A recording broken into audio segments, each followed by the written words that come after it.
எங்கள் சபையில் ஒன்றுமே சொல்கிறதில்ல, எங்கள் சபையில் இந்த மாதிரி சத்தியமே இல்லை அப்படின்னு சொல்லிட்டு அவங்க என்ன பண்ணுவாங்கன்னு கேட்டிங்கன்னா, இந்த ஆன்லைன்லேயோ இன்னொரு ஊழியக்காரரோ நல்ல சத்தியம் பேசும்போது அவர்கிட்ட போய் சாட்சி சொல்லுவாங்க, எங்கள் சர்ச்சில் என்ன இல்லை, இப்படிப்பட்ட சத்தியமே இல்லை பாஸ்டர் அப்படிம்பாங்க. புரிஞ்சுக்கோங்க, எல்லா சபையிலும் எல்லா சத்தியமும் இருக்காது. நான் சொல்கிறேன், அதுக்கு பின்னாடி உள்ள இன்னொரு விஷயத்த சொல்கிறேன். இப்போ எங்கிட்ட வந்து சொல்கிறாங்க, பாஸ்டர் இந்த மாதிரி செய்திகள்லாம் எங்கள் சர்ச்சில் இல்லை, நீங்கள் உங்கள் செய்தியை நாங்கள் கேட்குறோம் அப்படின்றாங்க. அதோட ஓகே தான். அடுத்து ஒரு ஸ்டெப்புக்குள்ளே வருவாங்க, பாஸ்டர் நீங்கள் எதுவும் சர்ச்சு வச்சுருக்கிறீங்களா எங்கேயாவது? இதில் எனக்கும் ஒரு சோதனை இருக்குது, அவங்களுக்கும் ஒரு சோதனை இருக்குது. அவங்களுக்கு என்ன சோதனை தெரியுமா? இப்போ அவங்களோட எண்ணம் என்னென்னா, அந்த சர்ச்சை விட்டுட்டு இப்போ எங்கே வந்துடலாம், செய்தி கேட்க இங்கே வந்துடலாம்.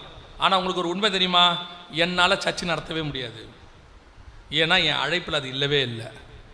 நீங்கள் என்னை வச்சு என் சர்ச்சைக்கெல்லாம் வந்தீங்கன்னா ஒரு நாள் கூட தாங்க மாட்டீங்க. நிஜமாக தான் சொல்கிறேன், ஒரு நாள் கூட தாங்க மாட்டீங்க. எனக்கு சபை கிடையாது, ஆனாலும் நான் சர்ச்சு வச்சேன்னா நீங்கள் ஒரு நாள் கூட தாங்க மாட்டீங்க. ஏன் தாங்க மாட்டோம் தெரியுமா? நான் பைபிள் டீச்சர், எனக்கு போதக அழைப்பு. ஆனால் உங்ககிட்ட நீங்கள் எங்கே இருக்கிறீங்கன்னா மெய்ப்பன் கையில் இருக்கிறீங்க. மெய்ப்பன் என்பவர் தகப்பனை போல, புரியுதா? நாங்கள் டீச்சர்ஸ்.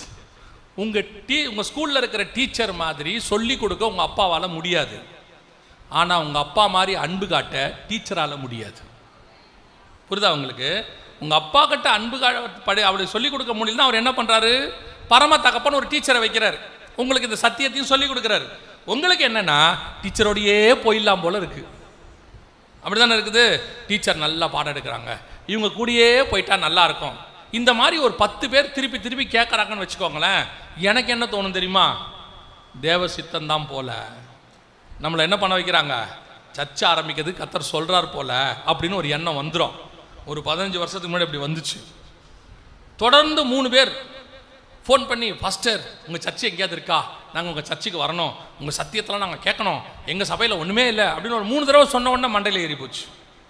ஒருவேளை ஆண்டவர் சர்ச்சை ஆரம்பிக்க சொல்கிறாரோ அப்படின்னு சொல்லிட்டு அப்போ நாங்கள் ஒரு 3 பேர் ஜோம் பண்ணுவோம். நான், ஒரு அண்ணன், இன்னொரு தம்பி, 3 பேர் சேர்ந்து ஜோம் பண்ணுவோம்.